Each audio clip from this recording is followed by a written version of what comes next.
미국이 52일 걸리는 걸 한국은 단 8시간 만에 끝냈습니다.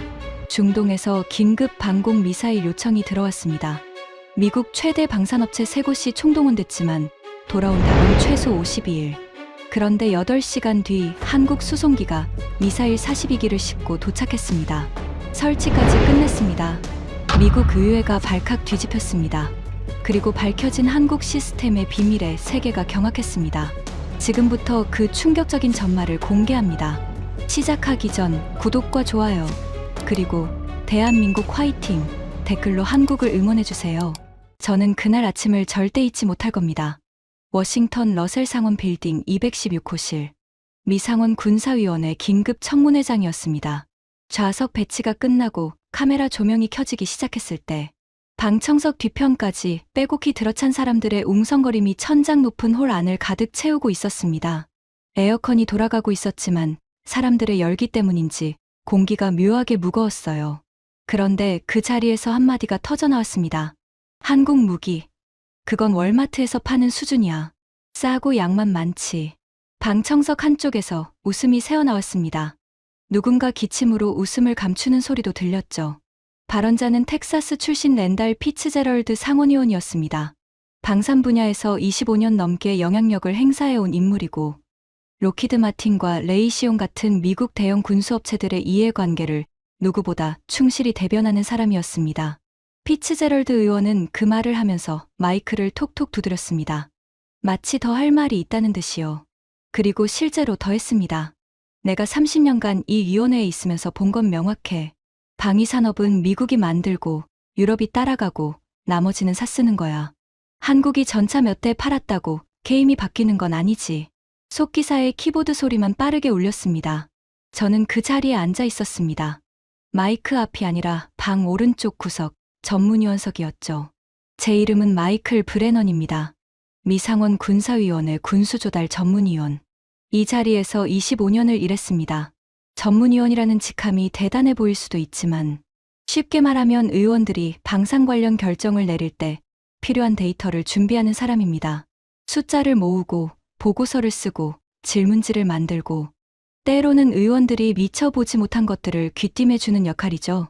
25년 동안 이 일을 하면서 저도 피츠제럴드 의원과 크게 다르지 않은 세계관을 갖고 있었습니다.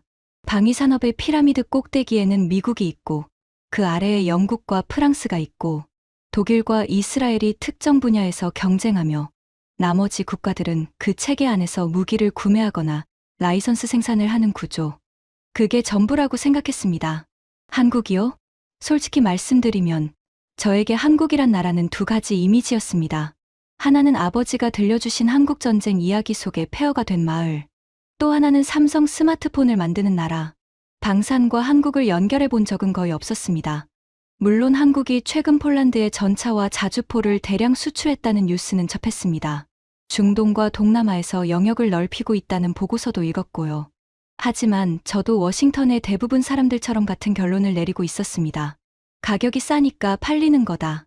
성능으로 미국 장비를 이길 수는 없다. 그렇게 정리하고 넘어갔습니다. 그날 청문회도 원래는 한국과 관련 없는 안건이었습니다. 중동 지역 군수 지원 체계 효율화 방안. 미국의 중동 동맹국들에게 군사 물자를 얼마나 빠르게 공급할 수 있는지를 점검하는 자리였죠.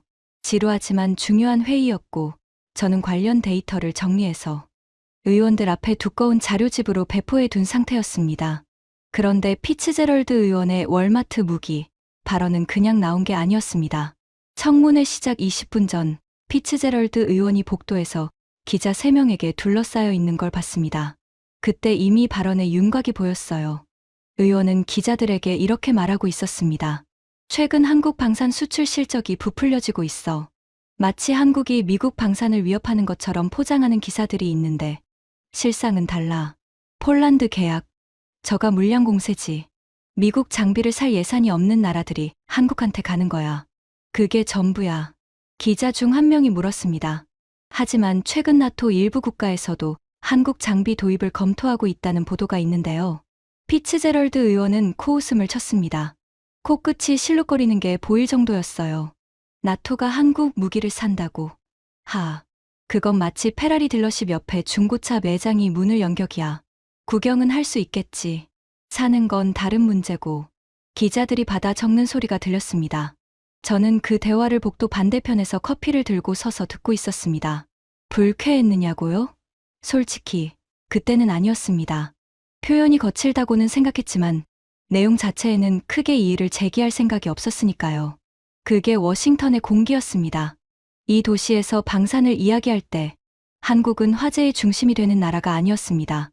의원들의 관심사는 로키드 마틴의 F-35 추가 생산 물량, 레이시온의 패트리어트, 미사일 업그레이드 예산, 제너럴 다이내믹스의 신형 구축함 건조 일정, 전부 미국 기업, 미국 무기, 미국 돈 이야기였습니다. 한국이 폴란드에 전차를 팔았다는 소식은 의원 보좌관들 사이에서 점심 식사 화제거리 정도였습니다. 누군가 꺼내면 아, 그래? 싸게 팔았나 보지 하고 넘어가는 수준이었어요. 저도 마찬가지였습니다. 우리 위원회에서 한국 방산을 진지하게 분석한 보고서가 작성된 적이 있었느냐고요? 25년 동안 단 한 번도 없었습니다. 그게 한국 방산에 대한 워싱턴의 평가였습니다. 분석할 가치조차 없다는 뜻이었으니까요. 피츠제럴드 의원은 그런 분위기를 가장 노골적으로 대변하는 사람이었습니다. 아니, 대변하는 수준이 아니라 즐기고 있었다고 해야 맞을 겁니다. 그는 한국 방산을 깎아내릴 때마다 묘하게 신이 나는 표정을 지었어요. 입꼬리가 올라가고 목소리에 리듬이 붙었습니다. 마치 저녁 파티에서 유머를 던지는 것처럼요.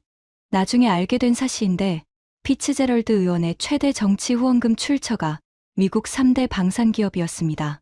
로키드 마틴, 레이시온, 노스롭 그루먼. 한국 방산이 성장한다는 건 그에게 단순한 외교 뉴스가 아니었습니다. 자기 후원자들의 시장 점유율이 줄어든다는 뜻이었어요. 그러니 한국을 깎아내리는 게 신나지 않을 리가 없었죠. 그리고 저도 그 커뮤니티의 일원이었습니다. 그래서 청문회장에서 월마트 무기라는 말이 나왔을 때 저는 불편하긴 했지만 반박하지 않았습니다. 제 역할은 데이터를 제공하는 것이지 의원의 발언에 이의를 제기하는 것이 아니었으니까요. 하지만 바로 그 청문회가 끝나고 36시간 뒤 저는 그 월마트 무기 발언을 완전히 다른 눈으로 떠올리게 됩니다. 그리고 피츠제럴드 의원을 포함한 워싱턴 전체가 한국이라는 나라를 다시 보게 만든 사건이 터졌습니다. 청문회가 끝난 다음 날 저녁이었습니다. 사무실에서 보고서를 정리하고 있었는데 국방부 연락관에게서 긴급 통보가 왔습니다. 중동 우방국 하나가 긴급 방공 미사일 지원을 요청했다는 내용이었습니다. 국가명은 밝히기 어렵지만 미국과 오래된 군사 파트너십을 유지하고 있는 나라였습니다. 갑작스러운 안보 위기로 기존 방공 체계에 심각한 공백이 생겼고 단거리 요격 미사일 42기가 즉각 필요하다는 요청이었습니다. 조건은 하나였습니다. 가능한 한 빨리. 저는 즉시 국방부 군수국과 연결해 주요 미국 방산업체들의 대응 상황을 추적하기 시작했습니다. 로키드 마틴, 레이시온, 노스롭 그루먼. 미국이 자랑하는 세계 최대 방산 기업들이 총동원됐습니다. 돌아온 답변은 이랬습니다. 로키드 마틴.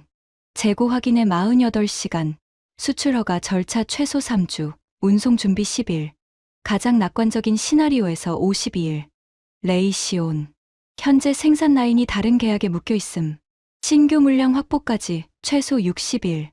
노스롭 그루먼. 해당 규격의 미사일은 현재 재고 없음. 생산 착수 시 4개월. 저는 보고서를 작성하면서 특별히 놀라지 않았습니다. 이게 원래 이 업계의 속도였으니까요. 방위 산업이란 것이 본래 느린 세계입니다. 계약서 체결에 몇 달, 초도 생산에 최소 1년, 실제 납품까지 보통 2년에서 3년. 그게 상식이었고 52일이면 오히려 빠른 편이라고 생각했습니다. 저는 52일 최소 소요, 긴급 단축 가능성 검토 중이라는 내용으로 보고 초안을 정리했습니다. 상원 군사위 의장실에 올릴 예정이었죠. 그런데 보고서를 올리기도 전에 상황이 완전히 뒤집혔습니다. 요청이 접수된 지 정확히 8시간 뒤였습니다. 국방부 합동작전본부 모니터에 수송기 한 대가 해당국 공군기지에 착륙하는 화면이 떴습니다. 기체에 선명한 태극 마크가 보였습니다. 한국 공군 수송기였습니다. 화물칸에서 내려진 것은 요청된 것과 동일한 규격의 단거리 방공 미사일이었습니다. 수량은 42기 전량. 한 기도 빠짐없이. 미사일만 온 것이 아니었습니다. 기술 지원 인력 6명이 동승하고 있었고 각자 노트북과 정비 장비가 든 케이스를 들고 수송기 램프를 내려왔습니다. 착륙 3시간 뒤 현지 발사대와의 연동 테스트까지 완료됐다는 보고가 올라왔습니다. 실전 즉시 투입 가능한 상태라는 뜻이었습니다. 미국 업체들이 아직 재고 확인 이메일에 회신도 안 한 시간에 한국은 미사일을 실어 나르고 설치하고 시험 발사까지 마친 겁니다. 저는 사무실 책상 앞에서 모니터를 바라보다가 손에 들고 있던 펜을 떨어뜨렸습니다. 실제로 손에서 힘이 빠진 겁니다. 52일. 미국의 대답이었습니다. 8시간. 한국의 대답이었습니다. 저는 계산기를 두드릴 필요도 없었습니다. 머릿속에서 숫자가 저절로 돌아갔어요. 52일은 1248시간입니다. 한국은 8시간 만에 끝냈습니다. 156배. 한국이 미국보다 156배 빨랐습니다. 이건 같은 경기가 아니었습니다. 축구로 치면 한쪽은 아직 라커룸에서 전술 회의를 하고 있는데 상대팀은 이미 후반전 결승골을 넣고 세리머니를 하고 있는 겁니다. 저는 국방부 연락관에게 전화를 걸었습니다. 손가락이 미세하게 떨리는 걸 느꼈습니다. 이봐, 이게 확인된 건가? 한국이 진짜 8시간 만에 미사일을 보냈다고? 연락관의 목소리는 저보다 더 당혹스러운 톤이었습니다. 브레넌 씨, 보냈을 뿐만이 아닙니다. 설치까지 끝냈습니다. 지금 실전 배치 상태입니다. 전화를 끊고 저는 한동안 의자에 앉아 있었습니다. 사무실 창밖으로 워싱턴의 밤하늘이 보였습니다. 머릿속에서 피츠제럴드 의원의 목소리가 메아리쳤습니다. 한국 무기. 그건 월마트에서 파는 수준이야. 월마트 무기가 8시간 만에 배송을 끝냈습니다. 미국의 프리미엄 무기는 52일을 달라고 했고요. 저는 책상 위에 올려둔 보고서 초안을 천천히 집어들었습니다. 52일 최소 소요라고 적힌 그 보고서를 그리고 조용히 서랍 속에 넣었습니다. 이 보고서는 이제 아무 의미가 없었습니다. 그 대신 저는 새 문서를 열었습니다. 제목을 적었습니다. 한국 방산 시스템 긴급 분석. 25년 동안 한 번도 적어본 적 없는 제목이었습니다. 그리고 저는 그때 몰랐습니다. 이것이 시작에 불과하다는 것을. 한국이라는 나라가 보여줄 것들이 이 첫 번째 충격의 수십 배에 달한다는 사실을. 그리고 무엇보다 방청석에서 기자들에게 콧방귀를 뀌며 월마트 무기라고 조롱하던 그 남자. 랜달 피츠제럴드 의원이 저를 포함한 14명의 청문회 위원들 앞에서 입을 꾹 다물게 되는 날이 오고 있다는 것을 저는 아직 알지 못했습니다. 8시간 배송 사건 이후 저는 한국 방산을 본격적으로 파기 시작했습니다. 25년 동안 한 번도 열어보지 않은 서랍을 여는 기분이었죠. 가장 먼저 한 일은 한국이 최근 체결한 주요 방산 수출 계약서를 확보하는 것이었습니다. 의회 조사국에 한국계 미국인 분석관 한 명이 있었는데 캐서린 박이라는 사람이었습니다. 하버드 케네디 스쿨 출신의 국방 분석 경력 12년 차, 동아시아 방산 시장을 전담하고 있었지만 솔직히 말하면 그때까지 저는 그녀에게 업무를 요청한 적이 거의 없었습니다. 한국 방산을 분석할 일 자체가 없었으니까요. 캐서린에게 전화를 걸었습니다. 캐서린, 한국이 최근 체결한 방산 수출 계약서 원문을 확보할 수 있나? 폴란드, 아랍에미리트, 노르웨이, 루마니아. 가능한 한 많이. 전화기 너머에서 잠깐 침묵이 흘렀습니다. 그리고 캐서린이 말했습니다. 브레넌 선임님, 25년 만에 처음 하시는 요청이네요. 그 말에 뭐라 대답해야 할지 몰랐습니다. 사실이니까요. 이틀 뒤 캐서린이 분석 자료를 들고 제 사무실로 왔습니다. 두꺼운 바인더 하나와 태블릿 하나. 바인더에는 계약서 사본들이 정리되어 있었고 태블릿에는 비교 분석표가 들어 있었습니다. 계약서라는 건 보통 세상에서 가장 지루한 문서입니다. 숫자와 법률 용어로 가득 차 있어서 읽다 보면 눈이 감기기 마련이에요. 저도 25년간 수백 건의 미국 방산 계약서를 검토해왔고 대부분 읽다가 커피를 3잔은 마셔야 끝낼 수 있었습니다. 하지만 한국의 계약서를 읽을 때는 커피가 필요 없었습니다. 눈이 저절로 떠졌으니까요. 가장 먼저 눈에 들어온 건 성능 보증 조항이었습니다. 미국 방산 계약의 표준 보증 방식은 이렇습니다. 납품 시점에 스펙을 충족하면 계약 완료. 이후 유지 보수가 필요하면 별도 계약을 새로 체결합니다. 추가 비용이 당연히 들고 절차도 처음부터 다시 시작해야 합니다. 로키드 마틴의 F-35 유지 보수 계약이 좋은 예입니다. 전투기 한 대를 산 뒤에 유지 보수 비용이 전투기 가격의 2배가 넘거든요. 업계에서는 그걸 당연하게 여겼습니다. 팔고 난 뒤의 서비스는 별도 사업이라는 게 미국 방산의 상식이었으니까요. 한국은 완전히 달랐습니다. 계약서 안에 이미 이런 조항이 기본으로 들어가 있었습니다. 납품 후 5년간 성능 보증, 고장 발생 시 48시간 내 교체 부품 공급, 중대 결함 시 72시간 내 현장 기술진 파견. 전부 추가 비용이 아니라 기본 계약에 포함된 조건이었습니다. 저는 한 줄 한 줄 읽으면서 눈을 의심했습니다. 캐서린에게 물었습니다. 이게 진짜 기본 조건이야? 추가 옵션이 아니고? 캐서린이 고개를 끄덕였습니다. 네. 한국 방산 계약의 표준 패키지입니다. 폴란드, 노르웨이, 루마니아 전부 동일한 구조예요. 저는 의자 등받이에 몸을 기대며 천장을 올려다봤습니다. 머릿속에서 하나의 비유가 떠올랐습니다. 이건 무기 계약서가 아니라 가전제품 서비스 약관 같았습니다. 그리고 바로 그 비유가 핵심을 찌르고 있었습니다. 한국은 세계 최대 가전제품 시장을 지배하고 있는 나라입니다. 삼성, LG. 이 기업들은 물건을 파는 것으로 끝나지 않습니다. 물건을 산 뒤의 경험까지 설계하는 게 한국식 비즈니스입니다. 배송, 설치, 사후 관리, 업그레이드.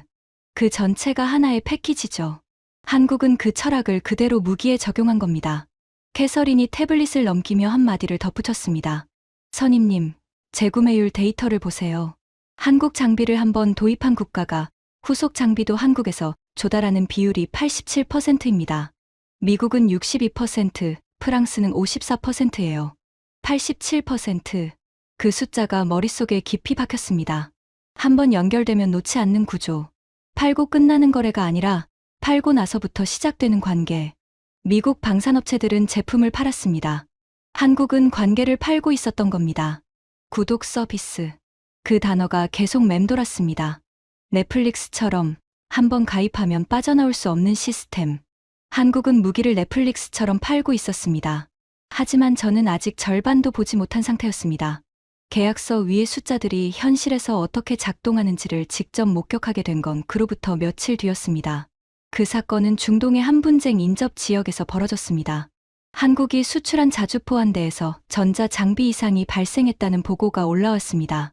자동 사격 보정 시스템이 작동하지 않는 상태. 문제는 그 자주포가 예비 장비가 아니라 실전 배치 상태였다는 점이었습니다. 방어선 최전방에 배치된 장비였어요. 만약 수리를 위해 후방으로 이동시키면 그 구간의 방어선에 공백이 생깁니다. 적이 그 틈을 파고들면 뒤에 있는 마을과 도시가 직접적인 위험에 노출되는 상황이었죠. 이 상황이 국방부 합동상황실 모니터에 떴을 때 저는 마침 중동 군수 지원 관련 후속 회의에 참석 중이었습니다. 상황실 요원이 모니터를 가리키며 브리핑했습니다. 미국제 장비였다면 어떻게 됐을까? 저는 그 답을 너무 잘 알고 있었습니다. 현장 진단 요청부터 시작해 본사 기술팀 파견 승인, 부품 수급, 항공 운송, 현장 수리까지 최소 일주일, 운이 나쁘면 열흘에서 보름. 그 사이 방어선은 구멍이 뚫린 채로 버텨야 합니다. 한국 측 대응이 시작됐습니다. 해당 기지가 긴급 지원을 요청한 시각이 현지 시간 새벽 5시였습니다. 한국 방산업체 기술팀 4명이 해당 기지에 도착한 시각은 같은 날 오전 8시였습니다. 3시간. 직선거리로 수천 킬로미터 떨어진 곳에서요. 상황실에 있던 누군가가 중얼거렸습니다. 대체 어디서 온 거야? 나중에 밝혀진 사실인데 한국 방산업체들은 주요 수출국 인근에 전진 기술 지원 거점을 운영하고 있었습니다. 현지에 기술 인력을 상주시키고 핵심 교체 부품을 사전에 배치해 두는 겁니다. 서울에서 사람을 보낸 게 아니라 이미 가까운 곳에서 대기하고 있던 팀이 투입된 거였습니다. 도착한 기술팀은 자주포 사격 통제 모듈을 분리하고 사전 배치된 교체 부품으로 시스템을 복원했습니다. 도착부터 수리 완료, 시험 사격까지 걸린 시간 2시간 40분.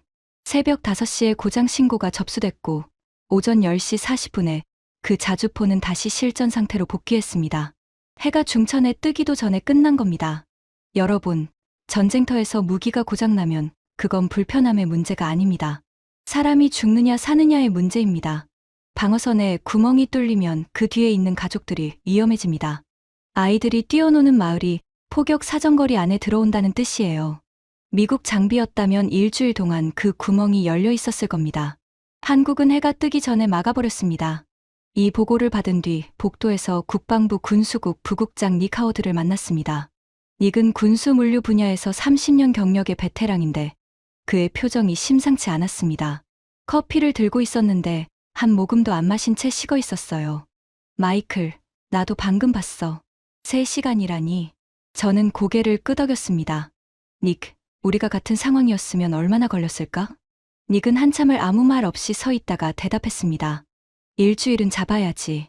부품 수급이 꼬이면 보름도 가능하고. 그는 커피를 한 모금 마시더니 얼굴을 찡그렸습니다. 완전히 식어 있었으니까요. 마이클, 솔직히 말하면 이건 속도의 차이가 아니야. 철학의 차이야. 우리는 무기를 팔고 한국은 방어선을 팔아. 무기가 고장나면 우리는 절차를 따르고 한국은 전선을 지켜. 차원이 다른 거야. 그 말이 제 머릿속에 오래 남았습니다. 무기를 파는 것과 방어선을 파는 것. 그 차이를 저는 그때까지 한 번도 생각해 본 적이 없었습니다. 사무실로 돌아오는 길에 피츠제럴드 의원 사무실 앞을 지나갔습니다. 문이 살짝 열려 있었고 안에서 전화 통화하는 소리가 들렸습니다. 피츠제럴드 의원의 굵은 목소리가 새어나왔습니다. 한국 거는 신경 쓸 거 없어. 한두 번 빨랐다고 게임이 바뀌는 건 아니야. 우리 업체들한테 전해. 흔들리지 말라고. 저는 걸음을 멈추지 않고 지나갔습니다. 하지만 속으로는 생각했습니다. 한두 번이 아닌데. 그리고 이건 게임이 바뀌고 있는 건데. 물론 그때까지도 저는 피츠제럴드 의원에게 직접 반박할 생각은 없었습니다. 증거가 더 필요했습니다. 그리고 그 증거는 육지가 아니라 바다에서 나타났습니다. 이 사건을 알게 된 건 국방부 합동해양안보 브리핑을 통해서였습니다. 중동 주요 해상 통로 인근에서 35만 톤급 초대형 유조선 한 척이 기관, 고장과 동시에 화재 징후를 보이며 표류하기 시작했습니다. 해당 해역은 하루에도 수십 척의 유조선과 화물선이 오가는 세계 에너지 수송의 핵심 통로였고 35만 톤짜리 유조선이 통제불능으로 떠다닌다는 건 단순한 해양 사고가 아니었습니다. 자칫하면 해상 충돌이나 대규모 원유 유출로 이어질 수 있는 국제적 위기 상황이었습니다. 원유가 유출되면 피해 규모가 조 단위로 올라가고 해당 해역이 한 달 넘게 마비될 수 있었습니다. 브리핑 내용은 이랬습니다. 유조선 기관실에서 과열 경보 발생 후주 엔진 정지, 보조 동력 전환 실패, 기관실 온도 계속 상승 중, 승조원 28명 갑판으로 대피, 조난 신호 발신. 인근 해역의 상황은 이랬습니다. 미 해군 이지스 구축함이 약 38해리 거리에 있었고 영국 해군 호위함이 32해리 지점에 있었습니다. 그리고 한국 해군 구축함 한 척이 26해리 거리에서 호송 임무 중이었습니다. 여기서 잠깐 국제해상 구조의 표준 절차를 설명드려야겠습니다. 서방 해군의 매뉴얼에 따르면 대형 선박 화재 상황의 기본 대응은 단계적 접근입니다. 먼저 원거리에서 상황 관측, 화재 규모와 폭발 위험 평가, 안전거리 확보, 전문 소방 장비 도착 후 진입, 시간이 걸리더라도 안전을 우선한다. 교과서적이고 합리적인 방식입니다. 미 해군 구축함 함장은 매뉴얼대로 움직였습니다. 현장 도착 예상 시간을 계산하고 본부에 상황 보고를 올리고 구조 프로토콜에 따른 단계적 접근을 준비했습니다. 정석이었고 저는 그 판단이 틀렸다고 생각하지 않습니다. 한국 해군은 다르게 움직였습니다. 한국 구축함 함장은 조난 신호를 접수한 지 7분 만에 전속 항진을 명령했습니다. 동시에 함내 손해통제반과 화재 진압팀을 출동 준비 상태로 전환하고 유조선 측과 직접 통신을 열어 기관실 도면과 화재 위치를 실시간으로 수신하기 시작했습니다. 아직 현장에 도착하지도 않은 상태에서 이미 작전 계획을 세우고 있었던 겁니다. 여기까지는 이해할 수 있습니다. 빠르게 반응한 거니까요. 하지만 제가 브리핑 모니터 앞에서 몸을 앞으로 숙이게 된 건 그 다음이었습니다. 한국 구축함이 유조선에 접근하면서 취한 방식이 서방 매뉴얼과 완전히 달랐습니다. 표준 절차라면 안전거리를 유지하고 화재 상황을 평가한 뒤 진입해야 합니다. 한국 함장은 유조선 측에서 실시간으로 받은 기관실 데이터를 분석한 결과 폭발 위험은 낮고 화재 확산이 주된 위협이라고 판단해서 안전거리를 대폭 줄이고 유조선에 직접 접현했습니다. 접현. 배와 배를 나란히 바짝 붙이는 기동입니다. 35만 톤짜리 불타는 유조선 옆에 군함을 가져다 댄 겁니다. 브리핑실에 있던 미 해군 장교 한 명이 고개를 저었습니다. 또 다른 장교가 작은 소리로 중얼거렸습니다. 미쳤군. 저편과 동시에 한국 구축함은 화재 진압팀 14명을 유조선에 투입했습니다. 이 팀은 함내에서 이미 기관실 도면을 숙지한 상태였고 진입 경로와 소화 장비 배치까지 사전에 계획을 완료한 뒤 들어간 겁니다. 배가 도착하기도 전에 작전이 이미 완성되어 있었습니다. 화재 진압팀이 기관실에 진입해서 화재를 통제하는 데 걸린 시간 28분. 승조원 28명 전원의 안전이 확인되고 기관실 온도가 안정되기까지 총 소요 시간. 조난 신호 접수부터 상황 종료까지 2시간 51분. 미국 구축함이 현장에 도착한 건 한국 함정이 화재를 진압하고 약 1시간 뒤였습니다. 영국 호위함은 그보다 더 늦었고요. 도착했을 때 유조선은 이미 임시 동력을 회복한 상태였고 한국 기술팀이 기관실 응급 복구를 진행하고 있었습니다. 브리핑실이 조용해졌습니다. 닉 하워드가 제 옆자리에서 모니터를 바라보다가 낮은 목소리로 말했습니다. 마이클, 저건 군사 작전이 아니라 배달이야. 로켓 배달. 아무도 웃지 않았습니다. 닉도 웃지 않았고 저도 웃을 수 없었습니다. 이 사건이 왜 더 큰 파장을 일으켰는지 말씀드려야겠습니다. 사건 이후 국제해사기구에서 한국의 대응 사례에 대한 공식 검토가 진행됐습니다. 기존 서방 중심의 해상구조 매뉴얼은 안전거리를 넓게 잡고 단계적으로 접근하는 방식을 표준으로 삼고 있었는데 한국의 대응은 실시간 데이터 분석에 기반한 조기 접근이 오히려 더 효과적이고 신속할 수 있다는 걸 실전으로 증명한 겁니다. 결과적으로 국제해사기구는 해상 위기 대응 가이드라인 일부를 수정하면서 한국식 대응 체계를 참고 모델로 반영하기 시작했습니다. 실시간 데이터 기반 위험 평가 절차, 도착 전 작전 계획 수립 프로토콜, 상황에 따른 접근 거리 유연 조정, 전부 이번 사건에서 한국 해군이 보여준 방식을 기초로 한 것이었습니다. 국제 규칙이라는 건 수십 년간 쌓인 경험과 합의의 산물입니다. 그걸 바꾸려면 회의실에서 아무리 훌륭한 제안을 해봐야 소용없습니다. 실전에서 작동했다는 증거가 있어야 합니다. 한국은 그 증거를 35만 톤짜리 불타는 유조선 위에서 직접 만들어낸 겁니다. 브리핑이 끝난 뒤 저는 한참을 자리에 앉아 있었습니다. 조난 신호 접수 7분 만에 전속 항진, 도착 전 작전 완성, 저편 기동, 28분 화재 진압, 2시간 51분 상황 종료, 승조원 28명 전원 무사, 그리고 국제해운 규칙의 수정. 이 나라는 대체 뭘까? 방산도 빠르고 바다 위 작전도 빠르고 그 빠름이 세계의 규칙까지 바꿔버리는 나라. 하지만 진짜 질문은 따로 있었습니다. 대체 이 속도는 어디서 오는 걸까? 저는 그 답을 찾기 위해 더 깊이 파고들어야 했습니다. 한국 방산의 속도가 어디서 시작됐는지 이해하려면 현재가 아니라 과거로 가야 했습니다. 캐서린 박이 결정적인 자료를 가져다 준 건 유조선 사건이 있고 약 열흘 뒤였습니다. 그녀는 한국방산기술발전사를 정리한 내부 분석 보고서를 만들고 있었는데 그 과정에서 한국국방과학연구 기관 출신 퇴직 연구원들의 인터뷰 자료를 확보했습니다. 캐서린이 제 사무실 의자에 앉으면서 말했습니다. 선임님, 이건 좀 긴 이야기인데요. 들으실 준비 되셨어요? 저는 커피잔을 내려놓고 등받이에 몸을 기댔습니다. 들을 준비가 됐다고 했습니다. 캐서린이 설명을 시작했습니다. 90년대 초반 한국의 방위산업은 지금과 완전히 다른 모습이었습니다. 핵심 무기 체계는 거의 전부 수입에 의존했고 국산화라고 해봐야 조립이나 라이선스 생산 수준이었습니다. 특히 미사일의 핵심 부품인 정밀 유도 장치와 탐색기는 전적으로 해외에서 사야 했는데 기술 이전은 꿈도 못 꿨습니다. 서방 군수 기업들의 원칙은 명확했어요. 팔기는 하지만 속은 보여주지 않는다. 그 시절 한국의 국방연구기관에 30을 간 넘긴 젊은 연구원이 한 명 있었습니다. 이름은 기록에 남아있지 않습니다. 다만 후배 연구원들 사이에서 선생님이라고 불렸다는 것만 확인됐습니다.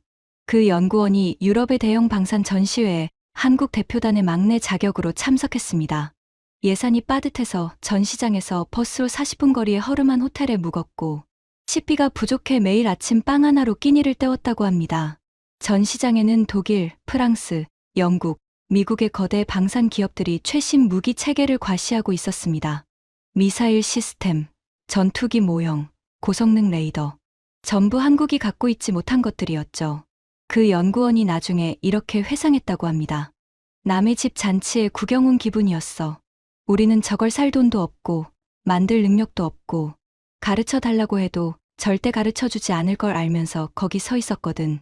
그런데 전시회 셋째 날, 한 유럽 군수, 기업 부스에 미사일 탐색기 내부 구조를 보여주는 단면도 이미지가 걸려 있었습니다. 마케팅용 홍보 자료였을 겁니다. 대부분의 관람객에게는 그냥 지나칠 이미지였어요. 하지만 그 연구원의 눈에는 전혀 다르게 보였습니다. 렌즈 배열 방식, 냉각 구조의 형태, 신호 처리 모듈의 위치. 완벽한 정보는 아니었지만 힌트로는 충분했습니다. 이미 수년 동안 관련 논문을 파고들며 머릿속에서 퍼즐을 그리고 있었던 사람에게 빠진 조각이 바로 그 사진 속에 있었던 겁니다. 전시장에서는 사진 촬영이 금지되어 있었습니다. 그래서 호텔로 돌아와 밤새도록 기억을 되살리며 스케치를 했습니다. 눈으로 본 구조를 하나하나 떠올리며 노트에 옮겨 그린 겁니다. 한국으로 돌아온 뒤 그 스케치를 기반으로 역설계 연구가 시작됐습니다. 하지만 시작이 곧 성과는 아니었습니다. 오히려 거기서부터가 진짜 고통의 시작이었습니다. 캐서린이 태블릿에서 숫자 하나를 가리켰습니다. 실패 횟수, 공식 기록만 73번. 렌즈 소재가 맞지 않아 냉각 방식을 바꾸면 해상도가 무너지고, 해상도를 잡으면 단가가 폭등하고, 단가를 맞추면 성능이 떨어지고, 하나를 해결하면 다른 문제가 터지고, 문제를 고치면 또 다른 부분이 무너지는 끝없는 반복이었습니다. 장비가 부족해 시뮬레이션을 돌릴 컴퓨터도 모자랐고, 필요한 소재를 구하려면 해외 주문을 넣고 몇 달을 기다려야 했습니다. 주변에서는 그냥 사서 쓰는 게 낫지 않겠냐, 우리 수준에서 그런 건 무리라는 말이 끊이지 않았고요. 가장 무서웠던 건 반대가 아니라 무관심이었다고 합니다. 안 된다고 말하는 사람은 그래도 관심이 있는 겁니다. 대부분은 쳐다보지도 않았어요. 어차피 안 될 거라고 생각했으니까요.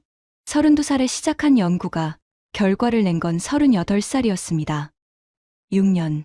73번의 실패를 견뎌낸 6년이었습니다. 저는 캐서린의 이야기를 듣고 가만히 있었습니다. 미국에서는 이런 식으로 연구하지 않습니다. 미국의 방산 연구 개발은 체계적이고 예산이 철저히 관리됩니다. 실패가 일정 횟수를 넘기면 프로젝트를 재검토하거나 중단하는 게 합리적인 판단으로 받아들여집니다. 73번 실패하고도 계속하는 건 미국 기준으로는 비합리적입니다. 하지만 한국은 합리적이지 않았습니다. 대신 집요했습니다. 그리고 그 집요함이 결과를 만들었습니다. 그 연구원이 완성한 탐색기 기술은 한국 미사일 체계의 핵심 기반이 되었고, 그 위에 다음 세대 연구자들이 개량을 더하고 또 그 다음 세대가 혁신을 더했습니다. 하지만 기술만으로는 설명이 안 되는 부분이 있었습니다. 아무리 기술이 있어도 그걸 8시간 만에 42기의 미사일로 만들어서 수천 킬로미터를 보내는 건 기술의 문제가 아니라 시스템의 문제니까요. 캐서린이 다음 슬라이드를 넘기면서 말했습니다. 선임님, 이제 진짜 무서운 이야기를 할게요. 한국이 이 속도를 만들어낸 비밀은 조선소에 있습니다. 조선소요? 배 만드는 곳이 무기 속도와 무슨 관련이 있다는 건가? 캐서린이 미소를 지었습니다. 제가 처음에 정확히 같은 반응을 했었다는 듯이요. 한국은 세계 1위 조선 강국입니다. 30만 톤급 초대형 유조선을 만드는 작업은 인류가 수행하는 가장 복잡한 제조 프로젝트 중 하나입니다. 선체, 배관, 전기 배선, 엔진, 항해 장비, 거주 공간까지 수만 개의 부품이 하나로 결합되어야 하고, 하나라도 어긋나면 바다 위에서 생명이 위험해집니다. 한국 조선소는 이걸 블록 건조 방식으로 합니다. 거대한 선박을 수백 개의 블록으로 나눠서 동시에 제작한 뒤 마지막 단계에서 조립하는 방식이죠. 수천 명이 동시에 작업하면서도 밀리미터 단위로 공정이 맞아떨어져야 합니다. 캐서린이 화면에 비교표를 띄웠습니다. 한국 조선소의 블록 건조와 한국 방산공장의 생산 라인을 나란히 놓으면 구조가 거의 동일합니다. 자주포의 차체, 포탑, 사격 통제 장치, 엔진을 각각 다른 라인에서 동시에 생산하고 마지막에 조립하는 방식. 조선소에서 수십 년간 다져온 대규모 정밀 동시 생산 시스템을 그대로 방산에 적용한 겁니다. 그리고 캐서린이 또 하나의 데이터를 보여줬습니다. 한국 조선소에서 함정용 엔진을 개발하며 진행한 극한 내구 시험 기록이었습니다. 엔진 설계 출력은 100%로 설정되어 있었습니다. 시험 과정에서 출력이 190%까지 올라갔습니다. 그 상태로 46분간 엔진이 가동됐습니다. 그리고 멀쩡했습니다. 190%, 46분. 쉽게 말하면 시속 200km가 최고 속도인 자동차를 시속 380km로 46분간 달렸는데 엔진이 아무 이상 없었다는 겁니다. 이건 과잉 설계가 아니라 문화라고 캐서린이 말했습니다.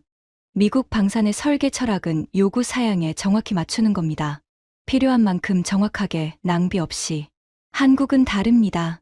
요구 사양을 크게 초과하는 걸 기본으로 합니다. 왜냐하면 한국은 휴전선 너머에 언제든 위협이 존재하는 나라니까요. 장비가 설계 한계에서 딱 멈추면 그건 전선이 무너진다는 뜻이에요. 그래서 한국 엔지니어들은 본능적으로 여유를 더 넣습니다. 공학적 판단이 아니라 생존 본능에 가까운 거죠.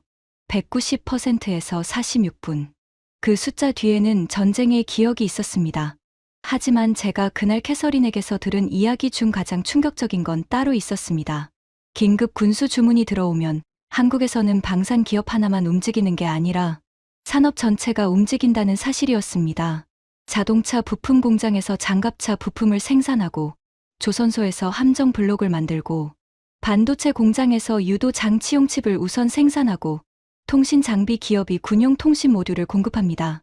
한 나라의 제조업 전체가 하나의 거대한 군수 공장처럼 작동하는 구조입니다. 자유시장 경제 체제에서 이런 구조를 갖춘 국가는 거의 없습니다.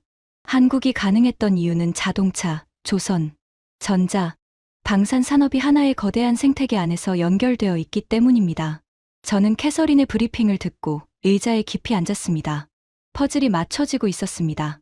73번 실패를 견딘 연구원의 집요함, 세계 1위 조선소가 다져놓은 생산 체계, 산업 전체가 연동되는 국가 시스템, 설계 한계를 넘어서는 내구 문화, 이것들이 전부 하나로 합쳐져서 8시간 배송이라는 결과를 만들어낸 겁니다.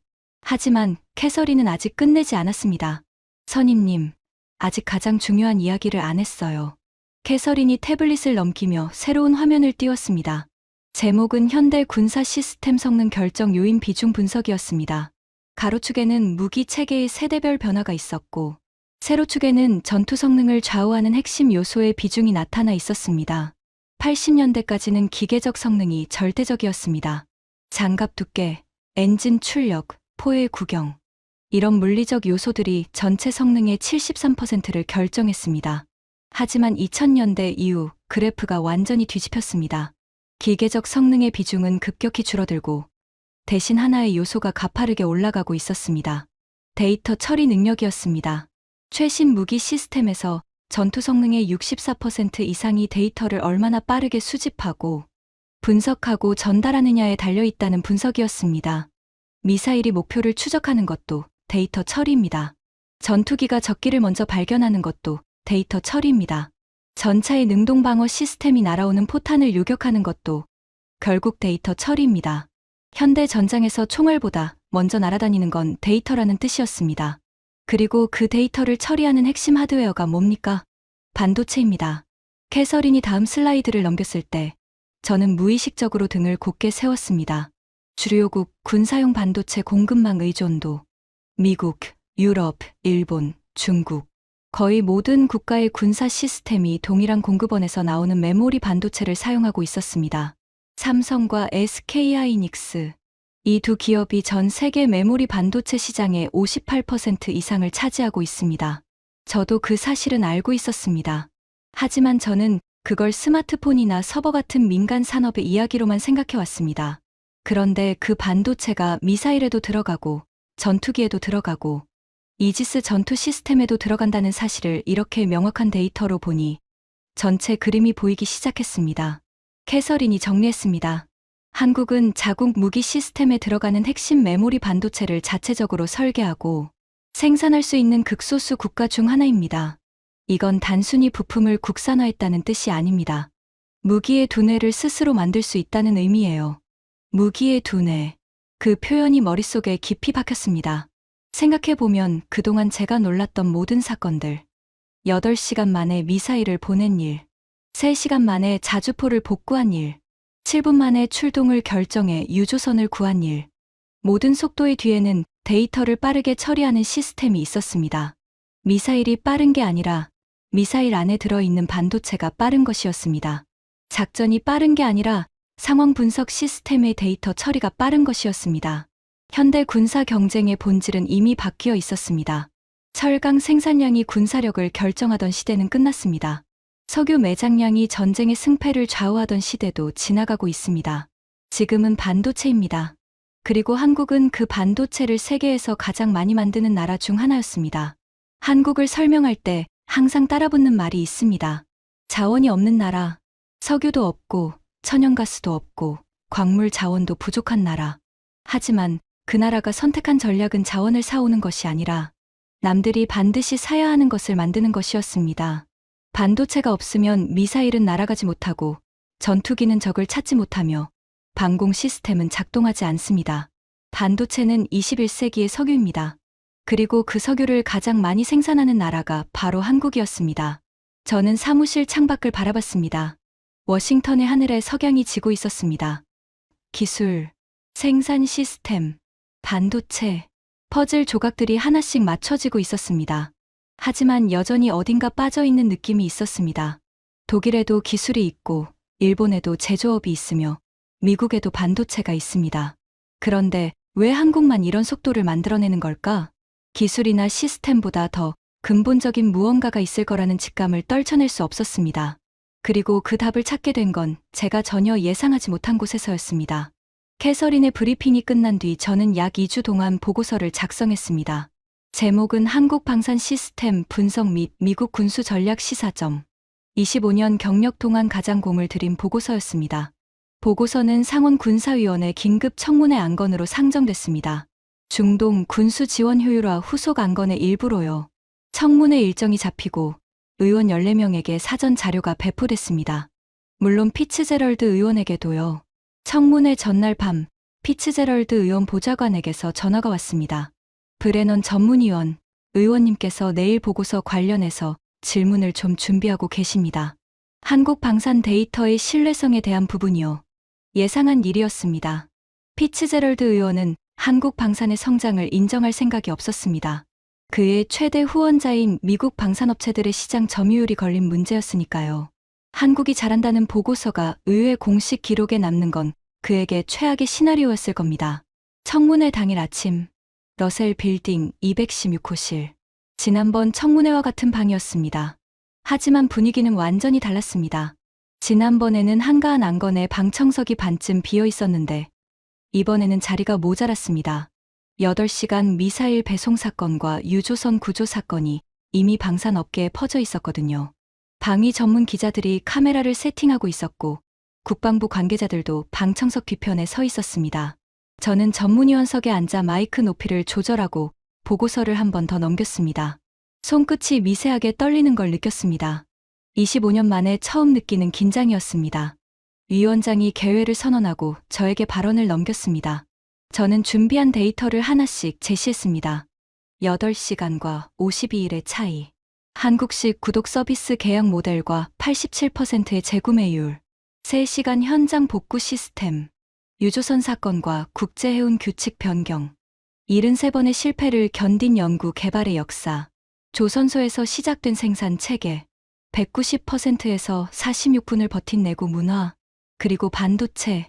무기의 두뇌를 스스로 만들 수 있는 나라. 30분 동안 쉬지 않고 발표했습니다. 방 안이 조용했습니다. 속기사의 키보드 소리만 빠르게 울렸습니다. 발표가 끝나자 위원장이 질의를 열었습니다. 제가 기다리고 있던 순간이었습니다. 피츠제럴드 의원이 마이크를 켰습니다. 특유의 굵은 목소리가 울렸습니다. 브레넌 전문위원. 흥미로운 보고서를 잘 들었습니다. 그런데 한 가지 묻겠습니다. 이 데이터가 한국 정부 측에서 제공한 건 아닙니까? 그쪽이 보여주고 싶은 것만 골라서 준 자료 아닌지 어떻게 확인할 수 있죠? 예상했던 공격이었습니다. 저는 대답했습니다. 의원님, 본 보고서의 데이터는 3가지 독립 출처에서 교차 검증됐습니다. 첫째, 미 국방부 합동작전본부의 실시간 상황 기록. 둘째, 의회 조사국의 독자적 분석. 셋째, 나토 합동상황실 공유 데이터. 한국 정부가 제공한 자료는 포함되어 있지 않습니다. 피츠제럴드 의원의 표정이 살짝 굳었습니다. 하지만 곧바로 두 번째 질문을 던졌습니다. 좋습니다. 그렇다면 묻겠는데 8시간 배송이 빨랐다는 건 인정합시다. 하지만 그건 한 번의 사건이지 않습니까? 한 번 잘했다고 시스템이 우수하다고 할 수는 없지 않습니까? 저는 태블릿을 들어 화면을 위원들에게 보여줬습니다. 의원님, 한 번이 아닙니다. 최근 3년간 한국 방산업체가 수행한 긴급 군수 지원 사례를 정리한 표입니다. 초록 17건, 평균 대응 시간 14시간. 같은 기간 미국 업체들의 긴급 대응 평균이 38일입니다. 방 안에서 작은 웅성거림이 일었습니다. 옆자리 의원이 고개를 돌려 피츠제럴드를 쳐다봤습니다. 피츠제럴드 의원은 자료를 뚫어지게 보고 있었습니다. 그의 턱 근육이 움직이는 게 보였습니다. 뭔가 말하려다 참고 있는 듯했습니다. 세 번째 질문이 나왔습니다. 하지만 이번에는 톤이 달랐습니다. 조롱이 아니라 진짜 궁금한 듯한 어조였습니다. 브레넌 전문위원, 솔직하게 답해 주시오. 당신은 25년 동안 이 위원회에서 미국 방산 시스템을 분석해 온 사람입니다. 그런 당신이 진짜로 한국 시스템이 미국보다 낫다고 말하는 겁니까?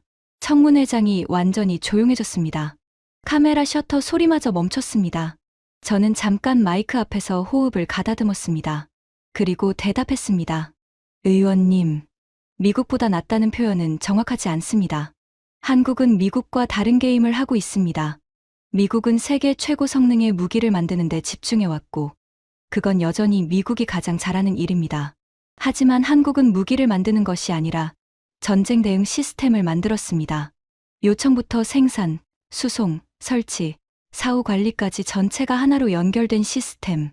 그리고 그 시스템의 속도에서 현재 한국을 따라잡을 나라는 지구상에 없습니다. 피츠제럴드 의원은 마이크를 끄지 않은 채 저를 바라보고 있었습니다. 10초 정도 침묵이 흘렀을 겁니다. 청문회장에서 10초의 침묵은 영원처럼 느껴집니다. 그리고 피츠제럴드 의원이 했던 일은 제가 25년간 이 방에서 본 적 없는 행동이었습니다. 그는 마이크를 껐습니다. 추가 질문 없이. 피츠제럴드 의원이 마이크를 끄는 걸 본 건 그날이 처음이었습니다. 이 사람은 언제나 마지막 말을 자기가 해야 직성이 풀리는 사람이었거든요. 반박할 거리가 있으면 물고 늘어지고 없으면 만들어서라도 한마디를 더 하는 사람이었습니다. 그런 그가 입을 다물었습니다.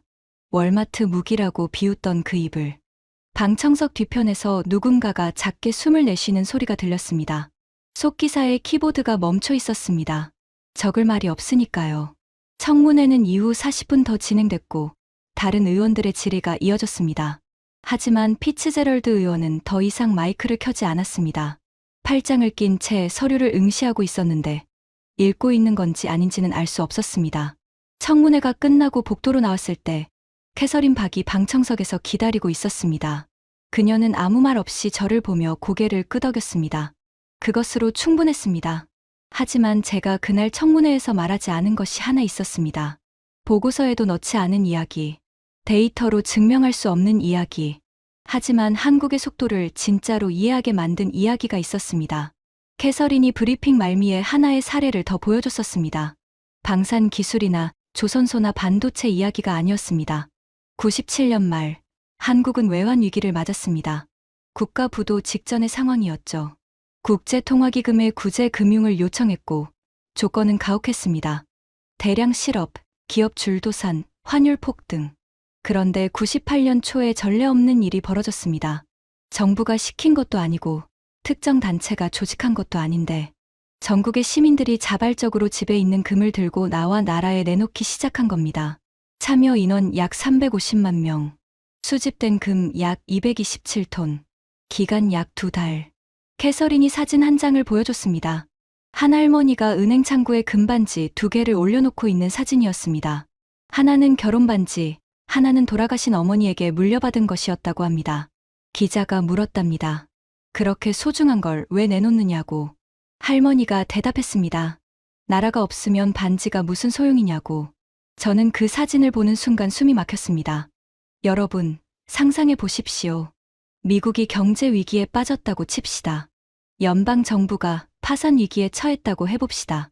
그때 미국 시민 350만 명이 자발적으로 집에서 금을 꺼내와 정부에 내놓는 장면을 상상할 수 있습니까? 저는 상상이 안 됩니다. 개인의 재산은 개인의 것이고 국가 위기는 정부가 해결할 일이라고 생각하는 게 미국 사회의 보통 반응이니까요. 한국은 달랐습니다. 350만 명이 움직였습니다. 누가 시키지 않았는데요. 그리고 그 순간 모든 퍼즐이 맞춰졌습니다. 긴급 군수 주문이 들어오면 자동차, 조선, 전자산업이 동시에 움직이는 이유. 연구원이 73번 실패하고도 포기하지 않는 이유. 해군 함장이 7분 만에 35만 톤짜리 불타는 배를 향해 전속력으로 달려가는 이유. 전부 같은 뿌리였습니다. 위기 앞에서 결혼 반지를 꺼내놓는 마음. 수백만 명이 동시에 같은 방향을 바라보며 움직이는 힘. 기술이나 시스템보다 더 깊은 곳에 있는 무언가. 카탈로그에 적을 수 없는 것. 계약서에 명시할 수 없는 것. 돈으로 살 수도 없는 것. 그리고 그때 아버지 생각이 났습니다. 제 아버지 로버트 브레너는 한국전쟁 참전 해병대원이었습니다. 50년 인천에 상륙해서 흥남 철수까지 함께한 사람이었어요. 아버지는 한국 이야기를 자주 하셨습니다. 하지만 전투 이야기가 아니었습니다. 늘 같은 장면을 말씀하셨어요. 마이클, 내가 한국에서 본 건 폐허였어. 건물이 없고 도로가 없고 전기가 없었어. 겨울에 영하 20도 아래로 떨어지는데 아이들이 맨발이었어. 그 나라 사람들 눈에는 두 가지가 있었어. 하나는 두려움이고 또 하나는 그 두려움보다 강한 뭔가였어. 그게 뭔지는 나도 모르겠어. 하지만 그 눈빛을 가진 사람들이 무너지지는 않을 거라고 생각했어. 아버지는 그 말을 하실 때마다 창밖을 바라보셨습니다. 먼 곳을 보는 듯한 눈이었어요. 아버지는 12년 전에 돌아가셨습니다. 한국이 세계 4위 방산 수출국이 된 것도, 8시간 만에 미사일을 배송하는 시스템을 만든 것도, 바다 위에서 국제 규칙을 바꾼 것도 보지 못하셨습니다. 하지만 아버지가 50년에 흥남 부두에서 본 그 눈빛, 두려움보다 강한 무언가, 그게 70년이 지나서 이런 결과를 만들어낸 겁니다. 사무실로 돌아온 뒤 저는 책상 서랍에서 오래된 사진 한 장을 꺼냈습니다. 아버지가 한국에서 찍은 흑백 사진이었습니다. 배경에 무너진 건물이 보이고 아버지 옆에 한국인 소년 하나가 서 있었습니다. 이름도 모르는 아이. 맨발에 찢어진 옷을 입고 있었지만 카메라를 똑바로 바라보고 있었습니다. 그 아이가 자라서 혹은 그 아이의 아들이 혹은 그 아이의 손자가 지금 한국 어딘가에서 미사일을 만들고 있을지도 모릅니다. 조선소에서 설계 한계를 시험하는 엔진을 돌리고 있을지도 모릅니다. 반도체 공장에서 나노미터 단위의 공정을 멈추지 않고 가동하고 있을지도 모릅니다. 맨발이던 나라가 세계의 규칙을 바꾸는 나라가 됐습니다. 피츠제럴드 의원이 월마트 무기라고 불렀던 그 나라가. 저는 사진을 책상 위에 올려놓고 오래 바라봤습니다. 아버지, 그 불쌍하다고 하셨던 나라가 이렇게 됐습니다. 아버지가 본 그 눈빛이 70년 동안 멈추지 않았더라고요. 청문회 보고서를 제출한 며칠 뒤 캐서린에게서 짧은 이메일이 왔습니다. 선임님, 한국방위사업청 관계자가 보고서를 읽었다면서 짧은 메시지를 보내왔습니다. 전달드릴게요. 메시지는 한 줄이었습니다. 감사합니다. 우리도 가끔 스스로에게 묻습니다.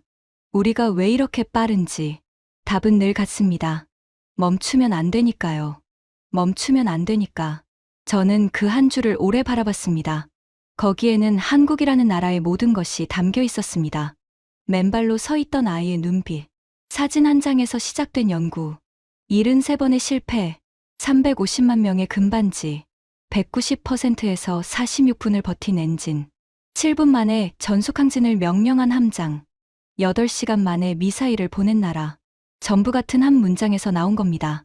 멈추면 안 되니까. 세계는 한국을 변수라고 부르기 시작했습니다. 예측할 수 없이 나타나 판도를 바꾸는 존재. 하지만 저는 알고 있습니다.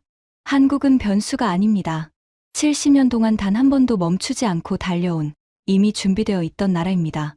단지 세계가 이제야 그것을 깨닫기 시작했을 뿐입니다. 저는 미상원 군사위원회 군수조달 전문위원 마이클 브레넌입니다. 25년 동안 이 자리에서 수많은 나라의 무기와 시스템을 분석해왔습니다. 하지만 한국처럼 분석할수록 겸손해지는 나라는 처음이었습니다. 그리고 한 가지 더 말씀드리고 싶은 게 있습니다. 피츠제럴드 의원은 한국을 월마트 무기라고 불렀습니다. 저도 한때 비슷하게 생각했습니다. 하지만 지금은 압니다. 한국은 월마트가 아닙니다. 한국은 월마트를 만든 나라도 경험해보지 못한 완전히 새로운 시스템을 만든 나라입니다. 그리고 그 시스템의 심장에는 기술도, 반도체도, 조선소도 아닌 멈추지 않겠다는 의지가 뛰고 있었습니다. 지금 이 순간에도 한국 어딘가에서는 연구자가 실험실 불을 끄지 않고 있을 겁니다. 조선소에서는 한계를 시험하는 엔진이 돌아가고 있을 겁니다. 반도체 공장에서는 멈추지 않는 공정이 가동되고 있을 겁니다. 이 나라는 멈추지 않습니다. 멈출 수 없는 나라니까요. 지금까지 미상원 군사위원회 전문위원이 직접 경험한 한국 방산의 충격적인 이야기였습니다. 월마트 무기라고 비웃던 나라가 결국 입을 다문 이유. 그건 한국이 70년간 단 한 번도 멈추지 않았기 때문이었습니다.